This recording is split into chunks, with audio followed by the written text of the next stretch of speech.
Alors, on va y venir sur la position de la France et de l'Union européenne dans ce conflit. Je vous propose d'écouter Catherine Vautrin, la ministre des Armées, qui a affirmé que la France n'est pas belligérante dans cette guerre.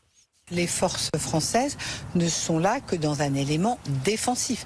Le président de la République l'a redit à plusieurs reprises hier, la France n'est pas belligérante. La France aujourd'hui accompagne des pays alliés avec lesquels nous avons des accords de défense, qui sont des pays qui ont été attaqués et qui nous ont demandé de les aider. Les aider, qu'est-ce que ça veut dire?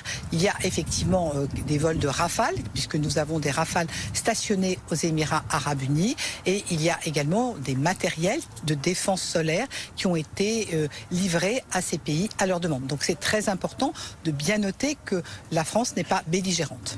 On a l'impression qu'il y a une certaine neutralité, Francis Szpiner. Est-ce que la réponse française dans ce conflit est pertinente et adaptée surtout à la situation? Alors, nous n'avons pas participé à l'attaque contre l'Iran faite par les Américains et les Israéliens. Mais en revanche, l'Iran a riposté. Et parmi ces ripostes, elle a visé à un moment donné des intérêts français. Donc ça, c'est un acte d'hostilité. Donc la France a choisi de faire le minimum, c'est-à-dire défendre nos intérêts stratégiques dans cette région et, comme l'a dit la ministre des Armées, défendre nos alliés avec qui nous avons des accords. Mais encore une fois, nous sommes face à un État voyou, qui est l'Iran. Et si demain l'Iran décide de bloquer totalement le détroit d'Ormuz, et si l'Iran continue à envoyer des missiles, y compris sur les bases françaises, il faudra bien réajuster notre position. Est-ce qu'un débat parlementaire s'impose sur ce sujet, comme le réclament certains socialistes notamment? Écoutez, un débat parlementaire, ce sera un débat de posture. Ça ne servira à rien? Je pense que ça... Non. Ce qui est intéressant, c'est l'information du Parlement.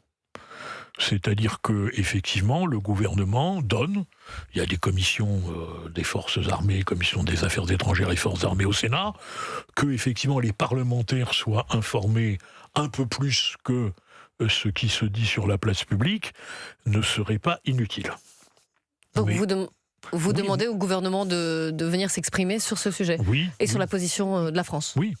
Et sur les moyens engagés, les coûts et les conséquences. Il y a un conseil d'ailleurs de défense, je le redis, ce soir prévu à l'Élysée.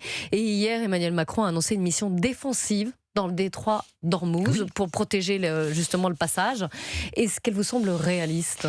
Ah non, mais quand vous savez l'importance du détroit d'Ormuz, nous parlions tout à l'heure des problèmes énergétiques, de la hausse du prix du pétrole et des carburants. Il est évident que, vu l'importance du détroit d'Ormuz dans le commerce international, les pays ne peuvent pas accepter que l'Iran bloque ce détroit.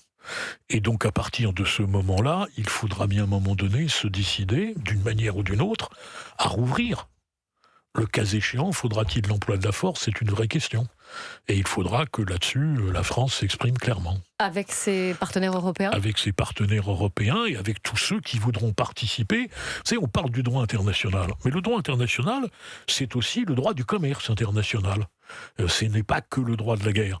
Et donc, il faudra bien qu'à un moment donné, les pays des Nations Unies prennent leurs responsabilités en ce qui concerne le fait que le commerce international par le détroit d'Ormuz puisse fonctionner.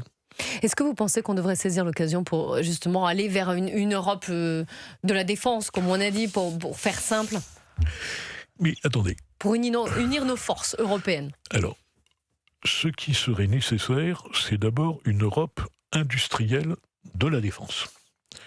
D'abord, ça ferait du bien à tous les pays de réindustrialiser l'Europe.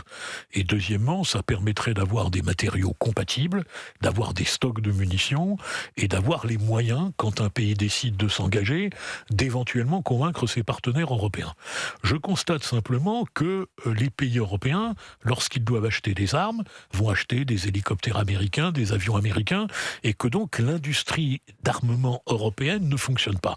Quant à une armée européenne, on voit bien que ça n'est pas possible. Au moment de la guerre du Golfe, le président Chirac a refusé que la France s'engage dans cette aventure hasardeuse. On n'aurait pas pu obliger à des soldats français sous un commandement européen à y aller. Donc l'armée européenne, c'est une fiction. En revanche, des exercices conjoints, des matériaux compatibles, des missions complètes, oui, mais l'armée européenne, c'est d'abord un choix politique. On va ou on va pas se battre. On va se battre contre qui? Avec qui? Ça, c'est des choix politiques. Et après, si on peut avoir les instruments qui accompagnent cela, oui, c'est nécessaire, mais nous en sommes loin.